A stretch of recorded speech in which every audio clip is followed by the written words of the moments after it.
Chapter 14 of the BFG, Dreams.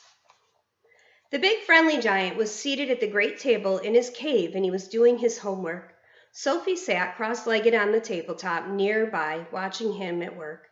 The glass jar containing the one and only good dream they had caught that day stood between them.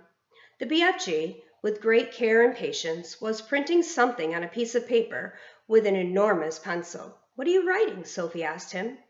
"Every dream is having a special label on the bottle," the BFG said. "How else could I be finding the one I am wanting in a hurry?" "But can you really and truly tell what sort of dream is going to be simply by listening to it?" Sophie asked. "I can," the BFG said, not looking up. "But how? It is by the way it hums and buzzes?" "You is less or more right," the BFG said. "Every dream in the world is making a different sort of buzzy hum music, and these grand swashbuckling ears of mine is able to read that music." "By music do you mean tunes?" "I is not meaning tunes." "Then what do you mean?" "Human beings is having their own music, right or left." "Right," Sophie said. "Lots of music. And sometimes human beings is overcome when they is hearing wondrous music. They is getting shivers down their spindles, right or left." "Right," Sophie said. "So the music is saying something to them. It is sending a message. I do not think that human beings is knowing what that message is, but they is loving it just the same." "That's about right," Sophie said. "But because of those jump-squiffling ears of mine," the BFG said, "I is not only able to hear the music that dreams is making, but I is understanding it also." "What do you mean, understanding it?" Sophie said. "I can read it," the BFG said. "It talks to me. It is like a language." "I'll bet you is also finding it hard to believe in quagwinkles," the BFG said, "and how they is visiting us from the stars." "Of course I don't believe that," Sophie said. The BFG regarded her gravely with those huge eyes of his. "I hope you will forgive me," he said, "if I tell you that human beings is thinking they is very clever, but they is not. They is nearly all of them not munchers and squeak pips." "I beg your pardon," Sophie said. "The matter with human beings," the BFG went on, "is that they is absolutely refusing to believe in anything unless they is actually seeing it right in front of their own snoz-nozzles.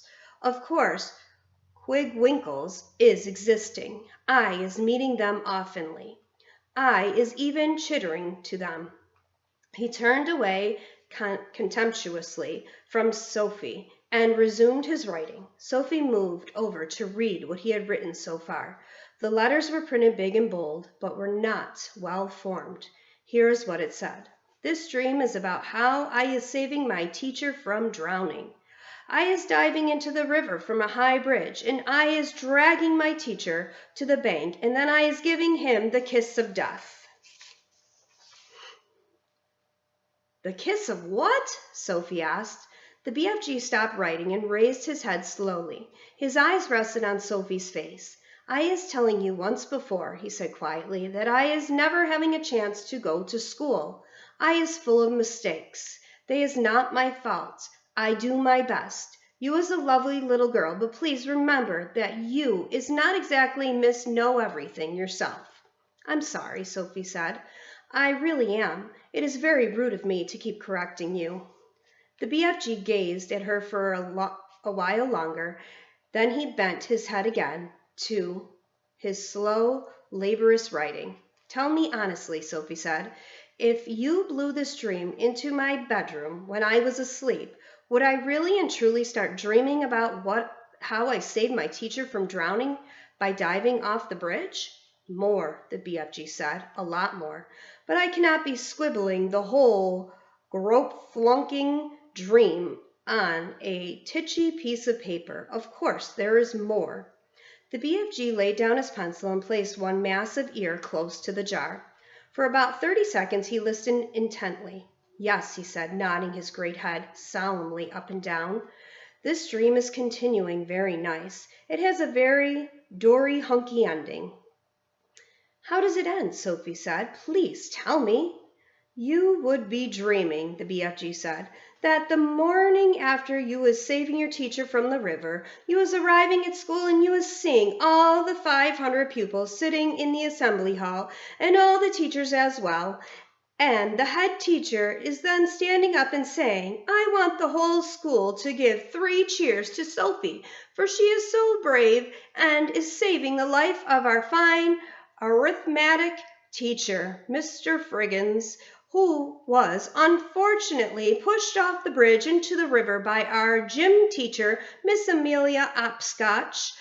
So 3 cheers for Sophie. And the whole school is then cheering like mad and shouting brave, well done. And for after that, even when you was getting your sums all gung swizzled and muddled up, Mr. Friggins is always giving you 10 out of 10 and writing good work, Sophie, on your exercise book. Then you was waking up. I like that dream, Sophie said. Of course you like it, the BFG said. It is a fizz wizard. He licked the back of the label and stuck it on the jar. I is usually writing a bit more than this on the labels, he said, but you was watching me and making me jump, see. I'll go and sit somewhere else, Sophie said. Don't go, he said. Look at the jar carefully, and I think you will be seeing this dream. Sophie peered into the jar, and there, sure enough, she saw the faint translucent outline of someone about the size of a hen's egg. There was just a touch of color in it, a pale sea green, soft and shimmering and very beautiful. There it lay, the small, oblong, sea green, jellyish thing at the bottom of the jar, quite peaceful, but pulsing gently, the whole of it moving in and out ever so slightly, as though it were breathing. It's moving, Sophie cried. It's alive. Of course it's alive. What will you feed it on? Sophie asked. It is not needing any food, the BFG told her. That's cruel, Sophie said. Everything alive needs food of some sort, even trees and plants. The north wind is alive, the BFG said. It is moving. It touches you on the cheek and on the hands, but nobody is feeding it. Sophie was silent. This extraordinary giant was disturbing her ideas. He seemed to be leading her towards mysteries that were beyond her understanding. A dream is not needing anything, the BFG went on. If it is a good one, it is waiting peaceably forever until it is released and allowed to do its job. If it is a bad one, it is always fighting to get out. The BFG stood up and walked over to one of the many shelves and placed the latest jar among the thousands of others. Please, can I see some of the other dreams? Sophie asked him. The BFG hesitated. Nobody has ever seen them before, he said, but perhaps after I is letting you have a little peep.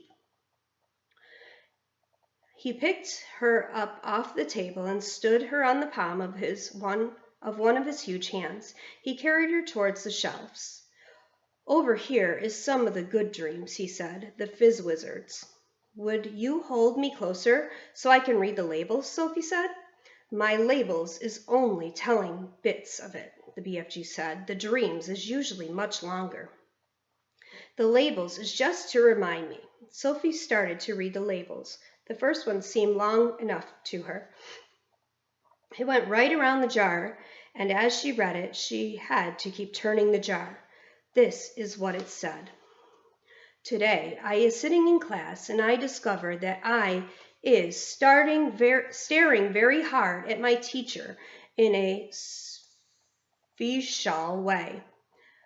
I is able to put her to sleep, so I keep staring at her, and in the end her head drops onto her desk, and she goes fast asleep and snorkles loudly.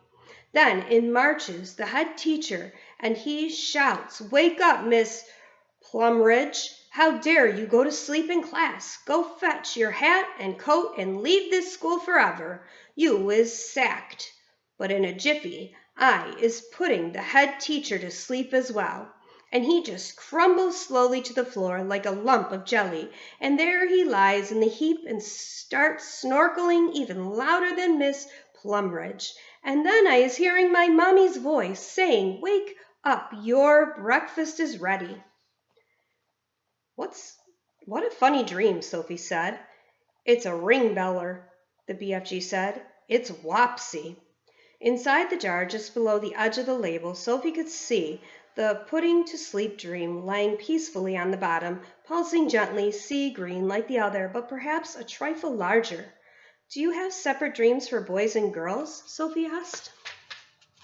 "Of course," the BFG said. If I is giving a girl's dream to a boy, even if it was really Wopsy girl's dream, the boy would be waking up and thinking, what a bungling, grink, sludging old dream that was. Boys would, Sophie said. "These here is all girls' dreams on the shelf," the BFG said. "Can I read a boy's dream?" "You can," the BFG said, as he lifted her to a higher shelf. The label on the nearest boy's dream read as follows: "I is making myself a marvelous pair of suction boots, and when I put them on, I is able to walk straight up the kitchen wall and across the ceiling, while I is walking upside down on the ceiling when my big sister comes in, and she is starting to yell at me, as she always does, yelling, 'What on earth is you doing up there walking on the ceiling?' And I look down at her and I smiles and I says, 'I told you was driving me up the wall and now you had done it.'" "I find that one rather silly," Sophie said. "Boys wouldn't," the BFG said, grinning. "It's another ring beller. Perhaps you has seen enough now. Let me read another boy's one," Sophie said. The label said, "The telephone rings in our house and my father picks it up and says in his very important telephony voice, 'Simpkins speaking.' Then his face goes white and his voice goes all funny and he says, 'What? Who?' And then he says, 'Yes, sir, I understand, but sir, surely it is me you is wishing to speak to, sir, not my little son.' My father's face is going from white to dark purple, and he is gulping like he has a lobster stuck in his throat. And then at last he is saying, 'Yes, sir, very well, sir, I will get him, sir.' And he turns to me and he says in a rather respectful voice, 'Is you knowing the President of the United States?' And I says, 'No, but I expect he is hearing about me.' Then I is having a long talk on the phone and saying things like, 'Let me take care of it, Mr. President. You'll bungle it all up if you do it your way.' And my father's eyes is goggling right out of his head. And that is when I is hearing my father's real voice saying, 'Get up, you lazy slob, or you'll be late for school.'" "Boys are crazy," Sophie said. "Let me read the next one." Sophie started reading the next label. "I is having a bath, and I is discovering that if I press quite hard on my tummy button, a funny feeling comes over me, and suddenly my legs is not there, nor is my arms. In fact, I has become absolutely invisible all over. I is still there, but no one can see me, not even myself. So my mommy comes in and says, 'Where is that child? He was in the bath a minute ago, and he can't possibly have washed himself properly.' So I says, 'Here I is,' and she says, 'Where?' And I says, 'Here,' and she says, 'Where?' And I says, 'Here,' and she yells, 'Henry, come up quick!' And then my daddy rushes in when I is washing myself, and my daddy sees the soap floating around in the air, but of course he is not seeing me, and he shouts, 'Where are you, boy?' And I say, 'Here,' and he says, 'Where?' And I says, 'Here,' and he says, 'Where?' And I says, 'Here,' and he says, 'The soap, boy, the soap. It's flying in the air.' Then I press my tummy button again, and now I is visible. My daddy is squiffy with excitement, and he says, 'You is the invisible boy.' And I says, 'Now I is going to have some fun.' So when I is out of the bath and I have dried myself up, I put on my dressing gown and slippers, and I press my tummy button again to become invisible, and I go down into the town and walk in the streets. Of course, only me is invisible, but not the things I is wearing. So when people is seeing a dressing gown and slippers floating along the street with nobody in it, there is a panic with everybody yelling, "A ghost, a ghost!" And people is screaming left and right, and big, strong policemen is running for their lives. And best of all, I see Mr. Grummet, my algebra teacher, coming out of a pub, and I float up to him and say, "Boo!"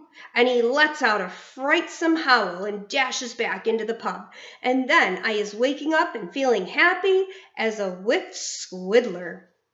Pretty ridiculous, Sophie said. All the same, she couldn't resist reaching down and pressing her own tummy button to see if it worked. Nothing happened. Dreams is very mystical things, the BFG said. Human beings is not understanding them at all. Not even their brainiest professors is understanding them. Has you seen enough? Just this last one, Sophie said. This one here. She started reading. I had written a book, and it is so exciting nobody can put it down. As soon as you had read the first line, you is so hooked on it you cannot stop until the last page. In all the cities, people is walking in the streets, bumping into each other because their faces is buried in my book. And Dennis is reading it and trying to fill teeth at the same time, but nobody minds because they is all reading it too in the dentist chair. Drivers is reading it while driving, and cars is crashing all over the country. Brain surgeons is reading it while they is operating on brains, and airline pilots is reading it and going to Timbuktu instead of London. Football players is reading it on the fields because they can't put it down, and so is Olympic runners while they is running. Everybody has to see what's going to happen next in my book, and when I wake up, I still tingling with excitement at being the greatest writer in the world has ever known until my mommy comes in and says, "I was looking at your English exercise book last night, and really your spelling is atrocious. So is your punctuation." That's enough for now, the BFG said. There is dillions more, but my arm is getting tired of holding you up. What are all those over there? Sophie said. Why have they got such tiny labels? That, the BFG said, is because one day I is catching so many dreams I is not having the time or energy to write out long labels, but there is enough to remind me. Can I look? Sophie said. The long-suffering BFG carried her across the jars she was pointing to. Sophie read them rapidly, one after the other. I is climbing Mount Everest with just my pussycat for company. I is inventing a car that runs on toothpaste. I is able to make the electric lights go on and off just by wishing it. I is only an 8-year-old boy, but I is growing a splendid bushy beard, and all the other boys is jealous. I is able to jump out of any high window and float down safely. I has a pet bee that makes rock and roll music when it flies.